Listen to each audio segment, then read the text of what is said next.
ina ta kiran wayanka ba ka san daga.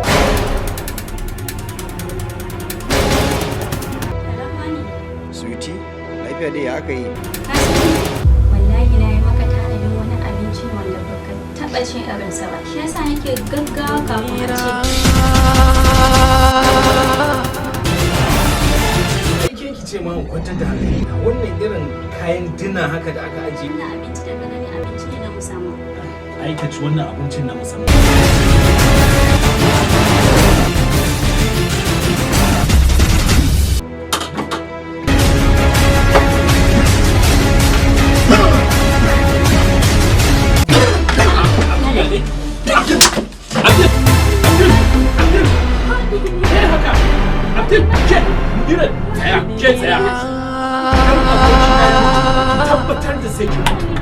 A yau ne kuma muka samu labarin wata mata da ta saka mijinta guba a cikin abinci.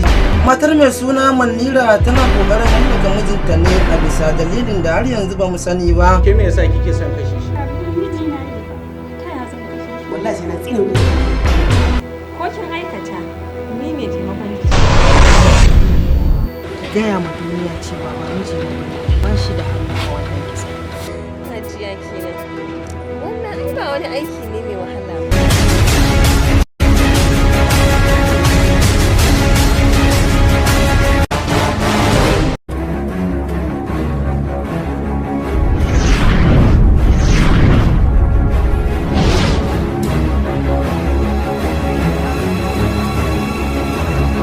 Na gama wasu yarinyar nan ta haɗa jikinta. Gaskiya ne saboda yarinya in ta zo kawo mana abinci fa in muka shiga rin kakka a gaya ma yarinyar ba da Dama hajji so nake ki bani da hajji da aiki a makaranta ban da bangaren Ibrahim din da kike sani ba? Wani ba wani Ibrahim din?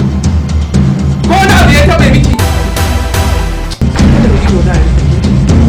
Talauci mana ba ai talaka ba ce kuma kin ganta lokacin da ta zo gidan nan kamar da kyau ɗin kin wanke ta kin gyara ta ta sha ta yi kiba. Allah ta wuce ki ba. Da abu yake. Haba Ibrahim, ni fa an kana aiki ne fa gidan nan fa ba fa dan ka ci mutunci na ba.